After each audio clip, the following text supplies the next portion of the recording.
makakaliwang panig at paano rin naman po ako umalis doon. Pero bago po yon, meron po akong isang kwento na ibibigay sa mamamayan na ito po yung may kaugnayan sa aking naging buhay at sa ating kalagayan ngayon.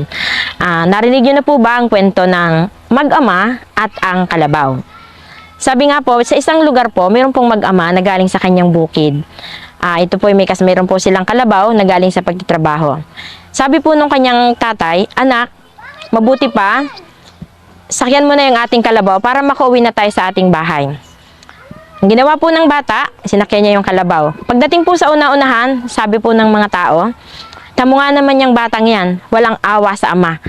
Siya yung bata, siya pa yung nakasakay sa kalabaw. Napahiya po ngayon yung tatay. At napahiya rin yung bata. Sabi niya, ay tatay, ikaw na lang yung sumakay para walang masabi yung ating mga kapitbahay. Ginawa po ng tatay, siya ang sumakay ngayon sa kalabaw. Pagdating po sa una-unahan, ang sabi po ng mga tao, tamo nga naman yung ama na yan, walang awa sa anak, siya yung matanda, siya pa yung nakasakay. Napahiya po ngayon yung tatay, kaya ang ginawa niya, sabi niya, anak, mabuti pa sumakay ka na rin para walang masabi ang ating mga kapitbahay. Ang ginawa po ng anak, sumakay na rin siya sa kalabaw. Pagdating po sa una-unahan, ang sabi na naman po ng mga tao, tamo nga naman yung mag-amang yan, walang awa sa kalabaw. Maghapon nang nagtatrabaho, sinasakyan pa. Sabi nung tatay, mabuti pa anak, maglakad na lang tayo para wala nang masabi ang ating mga kapitbahay.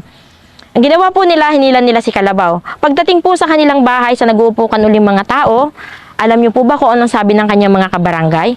Tamo nga naman yung mag-amang yan, walang awa. Tanga, may kalabaw, ayaw sakyan. Sabi nga po, yan po yung isang bagay na inihahalin tulad po natin sa ating pamahalaan na kung sabi nga po ay kung ano man po ang magandang proyekto ng ating pamahalaan hanggang mayroon pong nananabutahe ay mananatili pong walang kwenta. Kaya kami po bilang isang nagbalik loob sa ating pamahalaan, kami ngayon po yung nagpapatunay kung ano nga po ba yung ginagawang pananabutahe ng aming dating pinanggalingan na kahit pong anong gawing programa ng pamahalaan na nakabatay sa programa o nakabatay sa problema ng taong bayan, hanggat po't may mga NPA na parating sinasabing ganito ang gobyerno, mawawalan po ito ng kwenta. Kaya yun po yung kaugnayan ng kwento ng mag-ama at saka po yung buhay namin sa kasalukuyan. Kaya narito po ako sa harapan nyo ngayon para linawin alin nga po ba ang katotohanan at alin nga po ba ang kagandahan ng nasa kilusan ka at nandito sa panig ng ating pamahalaan. Ako po ay 16 na taong gulang pa lang nang mapasama dito. Kasama po ang aking magulang, ang aking ama, ang aking kapatid na panganay. Ako po na 16 na taong gulang, ang sunod po sa aking 14 na taong gulang, at ang pinakabunso po naming babaeng 12 taong gulang. Sabi nga po sa kalagayan po ng mamamayan sa ating lipunan, kung sino pong dumating sa ating kapaligiran at makitang ganito magsabi ng kanilang programa at sa gitna ng aming kahirapan, madali po kaming napapaniwala dahil akala po namin ito na po yung tanging tagapagligtas namin. Dahil sinasabi po ng Bagong Hukbong Bayan na ang kalagayan daw po ng lipunang Pilipino, sabi po nila mayaman ang Pilipinas, pero bakit naghihirap ang sambayan ng Pilipino? Sabi po nung iba, mga tamad ang mga Pilipino. Sabi po ng NPA nun, walang tamad na Pilipino. Meron nga diyang masipag, mayroong magnanakaw. Masipag pa rin yun kasi masipag lang silang magnakaw.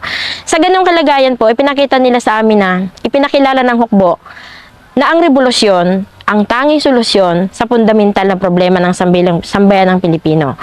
Kami po'y nagmula sa isang liblib na lugar, hindi po kami nakapag-aral dala po ng kahirapan. Ako po ay nakatapos ng elementarya dahil nga po walang pagkukunan ng aking mga magulang kung sakaling kami ay kanilang papag-aralin. Nang dumating po ang revolusyonaryong kilusan, sinabi po ng Bagong Hukbong Bayan na kami ang tutugon sa kahirapan ng sambayan ng Pilipino. Sa panahon ng tagumpay, magkakaroon ng pagkakapantay-pantay ang mga tao at ang walang lupa ay magkakaroon ng lupa. Sabi po ng tatay ko noon, ito na yung tanging paraan para mabago ang aming kasalukuyang buhay. Nagsimula po ito, binuo po nila kami sa mga grupo, napasama po ang tatay ko sa grupo ng magsasaka, tapos ako naman po ay namuno sa grupo ng kabataan. Ang naging trabaho po namin doon, lahat ng taga-barangay, binigyan ng mga pag-aaral para ipatupad yung programa ng kilusan na ito na nga yung tama o angkop sa problema ng mga mamamayan. Matapos po ang 9 na buwan na kumikilos po ako sa barangay, yun, nag-full time po ako ng taong 1980 hanggang 1986. Sabi nga po, ginampanan ko ang tungkulin sa umpisa sa pagiging S4 dahil bago pa lang ako sa revolusyonaryong kilusan. Kumilos po bilang isang sasandatahang unit pampropaganda na kumilos po sa lalawigan ng Quezon. Sa naunang trabaho po namin, sinasabi po ng Partido Komunista na magtatagumpay ang revolusyon sang-ayon sa Deklarasyon ng Sambayan ng Pilipino. Ngayon, paano po natin makakamit ang sinasabing tagumpay ng revolusyon? Ito po ay nakabatay sa pagsuporta ng sambayanan. Kung kaya kinakailangan nilang buuhin ang mga grupo, ang tatlong sektor na ito, para sa ganun ito ang tutugon sa programa ng Partido Komunista. Naniniwala din po ang komunista na hindi sila magtatagumpay sa pamamagitan lang ng bunganga ng baril. Sinabi pa rin po ng CPP-NPA noon na kaya daw dumami ang NPA sa Quezon dahil daw po ang ating kasundaluhan ay mamamatay tao, tapos ang ating daw kasundaluhan ay maraming ginagawang katiwalian kung bakit marami po sa mga mamamayan ang naniwala talaga sa ganitong mga propaganda. Subalit, sa loob po ng 6 na taong ipinamalagi ko sa Revolusyonaryong Kilusan, masasabi ko pong sa umpisa, maganda talaga yung aming layunin kung kaya nga isang pamilya po kaming napasama dito. Subalit sa 6 na taong ipinamalagi ko doon, kung napakaganda po ng kanilang programa, ito naman po ang aming nasaksihan at ito po ang aming ginawa at ito rin ang aming nakita. Dahil sabi nga po, kahit naman po ako umalis na sa Revolusyonaryong Kilusan, naniniwala pa rin po ako sa kasabihan ni Mao na ang walang pagsisiyasat ay walang karapatang magsalita. Kung kaya kami po mga nagbabalik loob sa ating pamahalaan, kung anong aking ginawa, kung anong aking nakita, yun lang po ang sinasabi ko sa taong bayan para lumabas na totoo talaga yung sinasabi namin. Kasi nga po, sa mga napapanood nyo, sa mga nakikita nyo sa ating mga pahayagan, baka isipin ng taong bayan na gawa-gawa lang yan ng kasundaluhan. Ngayon kami po, na bilang isang galing sa bundok, kami po ngayon na nagpapatunay kung alin nga ba ang mali at alin nga po ba ang tama. Sa loob po ng 6 na taong ipinamalagi ko doon, ito po ang tunay na nangyari. Sa sinasabi po nilang magkakaroon ng pagbabago sa ating lipunan, dapat po lang ang malaman ng tao, dalawa lang po ang dapat nilang tingnan. Kung alin po ba ang sinasabi nilang, paano natin makikilala na kayo ay talagang aming nililinlang. Unang-una po, pagdating pa lang po namin sa inyong mga bahay, ano pong aming pangunahing ginagawa? Ang magandang hapon po kasama, ako po si Kaliway. Kung maganda po ang aking layunin sa bayan, bakit po ako gagamit ng alias? Samantalang meron naman po akong pangalan at meron po akong tunay na lugar na pinanggalingan. Sa buong karanasan niyo po ba sa ating mga barangay, meron na po ba kayong nakita o nakilala na NPA na nagpakilala ng kanyang pangalan at ang kanyang tunay na pinanggalingan? Hindi po ba wala? Kalimitan alias ang kanilang sinasabi. Pero tingnan niyo ang ating kasundaluhan sa kasalukuyan. Andyan po ang kanilang mga pangalan, andyan po kilala niyo sinong kanilang mga CEO, alam niyo kung saang batalyon sila nakatalaga. Sa NPA po, ni minsan walang nagsabi ng kanyang pangalan at tunay na pinanggalingan. Pangalawa po, kami po ang bagong hukbong bayan na maglilingkod at magliligtas sa sambayan ng Pilipino. Pero pag dumating po kami sa inyong mga bahay, ano po bang aming ginagawa? Kasama pwede po bang makikain? Kasama pwede po bang makahingi ng damit? Kasama pwede po bang mahingi yung gamit mong ganito? Kung ang NPA po ay para sa sambayan ng Pilipino at tagapagligtas ng mamamayan, dapat po kami na dumadating sa inyong mga tahanan ay may dala kaming bigas para hindi na po kami manghingi sa taong bayan. Dahil nakikita po namin sa halip na isasain nyo ng 1 linggo, pag dumating po kami sa inyong mga tahanan, 1 araw lang po mangungutang ka pa para kami inyong mapakain. Sa dalawang bagay na yun lang po ang palatandaan na ang NPA ay talagang nanlilinlang at hindi naman po talagang makatutulong sa atin. Pangatlo po, sinasabi po ng Partido Komunista na bawal ang pumatay. Kung sa ibang mga lalawigan po ay walang maramihang pinatay sa pagitan ng mamamayan at sa hanay ng mga mandirigma ng Revolusyonaryong Kilusan. Sa amin po sa Quezon, sa mahigit pong 200 tao na pinatay ng mga walang kasing patong-patong. Pilit pong isiniksik sa isipan namin na huwag kumilala sa Diyos dahil ang taong takot sa Diyos, ito po ay takot pumatay ng kapwa-tao. Kaya sa sinasabi po nilang mga pagpatay, suriin po natin kung sa ating mga bayan ba o sa ating mga nasasakupan ng mga batalyon, may nakita na kayo minasakar ng ating kasundaluhan. Hindi po ba wala? Pero sa NPA po, sa dinami-dami ng kanilang pinatay, kahit minsan, wala silang inamin na sila ang may kagagawa nito. Pangatlo po, bawal ang magnakaw. Dahil lahat po ng kanilang pinaghihinalaang magnanakaw ay pinapatay nila para hindi daw po gayahan ng mamamayang Pilipino. Subalit kung nabalitaan po ninyo at nasaksihan nang lusubin nila ang hasyenda ni Don Domingo Reyes sa bayan ng San Narciso, Quezon, mahigit pong 50 ng ulo ng kalabaw at baka ang kanilang ninakaw doon. Ibig sabihin po pala, ang magnanakaw ay galit sa kapwa magnanakaw. Sabihin man po natin na si Don Domingo Reyes ay tinuturing ng kilusan na isang despotikong Panginoong may lupa at sinasabing kaaway ng revolusyon. Subalit, alam ko po ang ipinagpayaman ng tao ay mula sa kanyang sariling pagsisikap at ang NPA po ay walang karapatang mangumpiska nang hindi naman niya pinuhunanan. Panglima po, sinasabi po nilang pagsuporta, pagtulong sa sambayan ng Pilipino. Ano po naman kanilang ginagawa? Ang pagpapasabog po ng mga kalsada, pagpapasabog ng mga cell site. Kung tutuusin po, hindi military ang kanilang inaalisan ng karapatan o hindi para sa military yung kanila sinasabing piniperwisyo. Sabi nga po, ang ating mga kalsada ay para sa mamamayan, ang ating pong cell site ay pinakikinabangan ng taong bayan na sa halagang piso.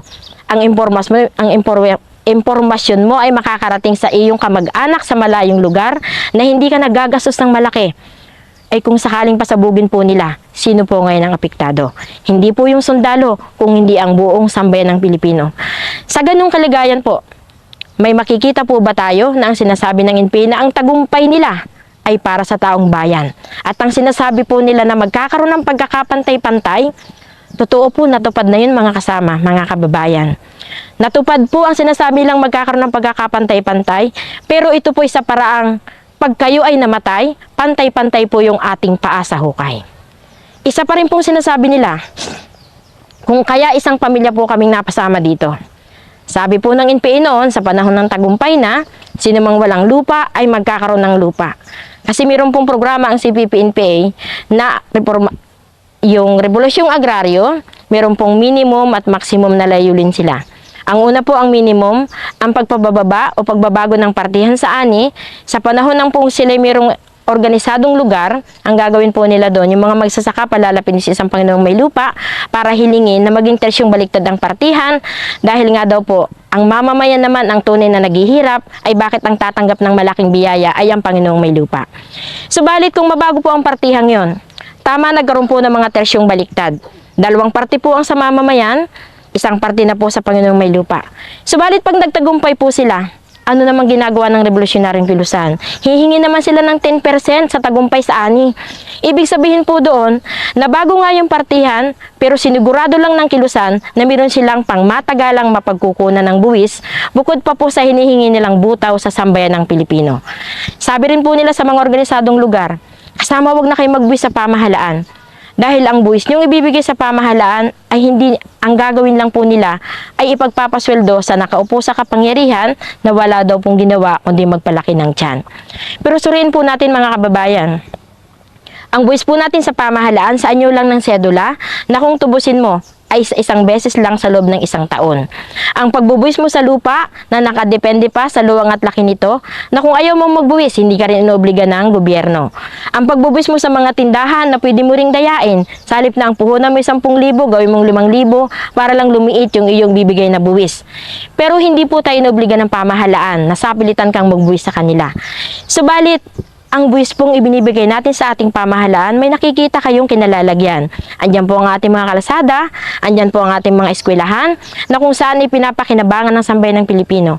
Sa CPP-NPA po, mula nang itatag ang Partido Komunista taong 1968, hanggang sa kasalukuyan po, 40 taon na silang namamayagpag. Kumbaga po, sa tulad naming matatanda ng babae, malapit na po kaming urungan ng buwan ng dalaw, pero hanggang sa kasalukuyan po, ang revolusyonaryong kilusan ay walang maipakitang naipatayo para sa kapakanan ng sambayan ng Pilipino. Nasaan po ngayon ang sinasabi nila na ang revolusyon ang tanging solusyon sa fundamental na problema ng sambayan ng Pilipino. Ang lahat ng nakukulikta po namin sa buong mamamayan na kaming nakabababang antas ang dumadanas ng hirap, kayong mamamayan na nagsasakripisyo at bumubuhay sa kilusan, pero nasan po ang malaking pera at milyon-milyong pisong nakukulikta namin? Andun po, sinisentralize namin sa aming mga pinuno na kahit sa umpisa pa lang ay hindi po nakita ng mamamayan ang kanilang anino sa ating pamayanan. Sabi nga po, isa yun sa mga bagay na inalis po namin, o sabi nga po, yun ang naging dahilan kung bakit umalis po kami sa revolusyonaryong kilusan. At ang sabi pa rin po nila, kung bakit kami ay buong pamilyang napasama dito. Sabi po ng kilusan noon, sino mang walang lupa ay magkakaroon ng lupa. Yun po ang hinangad ng aking ama. Ang mapa sa amin, ang maliit na lupang aming sinasaka. para mabigyan daw po ng kinabukasan ng kanyang mga anak. Tama mga kasama, nabigyan po kami ng lupa. Subalit, ang lupang ibinigay sa amin ay alam niyo po ba kung ito'y gaano lang kalaki? Ang lupa pong ibinigay sa aking ama ay 1 metro kwadrado lang na pinaglibingan sa tatay ko. Masakit di po ba? Wala pong magulang na naghangad ng kanyang anak ay hindi mabigyan ng magandang kinabukasan. Wala pong ama na naghangad ng kanyang mga anak ay magkaroon ng hindi magandang kinabukasan sa hinaharap. Subalit sa naging pagkakamali po ng tatay ko, yun po ang naging dahilan ng maaga niyang kamatayan. Sinikap kong maging matatag ng panahong yon. Dahil nalumpa po ako sa partido na buhay at kamatayan ay iaalay ko sa partido kong kinakailangan. Nagkaasawa po ako doon. Nagkaroon ng isang anak. Subalit pag nagkaasawa ka po at nagkaanak doon, ang kawawa mong anak ay iiwanan mo sa isa mong kakilala na kung mamatay ka, ang kawawa mong anak ay walang makikilalang magulang. Kaya sabi po ng asawa ko noon, mabuti pa magbagong buhay na lang tayo para matulungan ang ating anak. Sumuko po kami. Ipinakita po sa aming pamahalaan na tao sa aming kalooban ang aming pagbabagong buhay. Sumama sa maramihang pagtitipon para ipakita sa sambayan ng Pilipino kung paano po kami nagkamali. Subalit, malupit po ang partido. Mahal nila kayo hanggat kayo pinapakinabangan. Mamahalin kayo hanggat kayo kinakainan. Mamahalin kayo hanggat kayo nagbibigay ng buwan ng butaw. Subalit oras na kayo po'y magkamali, wala po silang ibang hatol kundi ang iyong kamatayan. Kaya ano pong ginawa nila? Taong 1994, pinatay naman nila ang aking asawa. Tinamaan po ang aking 5 taong gulang na anak. Yung tama po sa kaliwang hita, lansag ang buto sa kanyang kanang hita. Masakit pong tanggapin bilang isang ina. Sabi ng anak ko po noon, "Mama, nang NPA ka ba? Binabaril mo ang bata." Sabi ko, "Anak, hindi. Marahil na damay ka lamang." Masakit pong mawala ng ama. Masakit pong mawala ng asawa. Subalit ang higit pong masakit ay ang madamay ang mga batang walang malay sa mundo.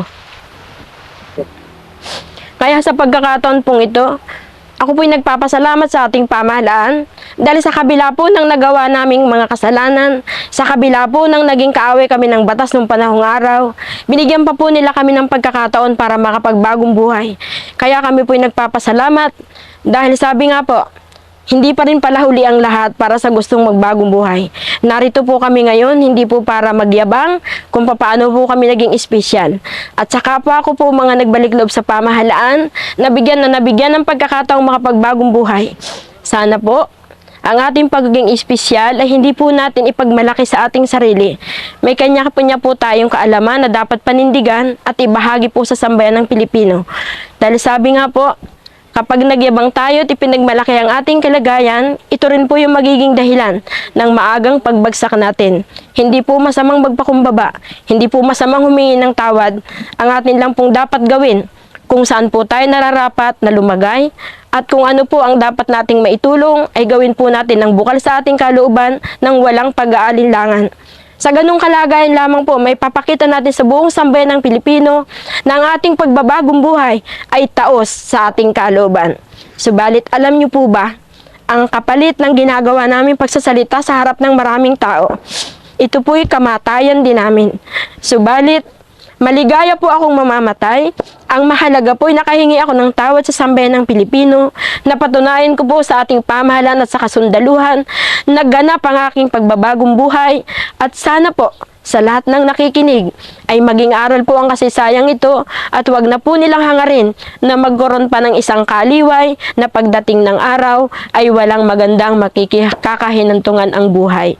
Kaya sa pagkakataon pong ito, hindi po namin hinahangad na magkaroon ng patayan, hindi po namin hinahangad na lumaban sa aming pinanggalingan, kung hindi ang amin lang pong layunin ay mabigyan sila ng pagkakataong makapagbagong buhay at kami na po ang isang halimbawa.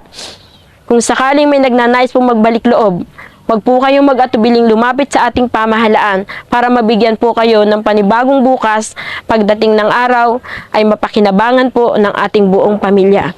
Huwag po nating katakutan ang mga banta ng ating pinanggalingan kasi ginagawa po nila tayong bantaan para wala pong magbulgar na ginagawa nilang katarantaduhan sa loob ng partido. Subalit, tayo lang pong mga nagbalik loob ang makakagawa ng ganung paraan dahil tayo po mismo ang gumawa, tayo po ang gumawa ng batas, tayo po ang nagpatupad ng batas, kaya kung kinakailangan nating gawin ang paraan ngayon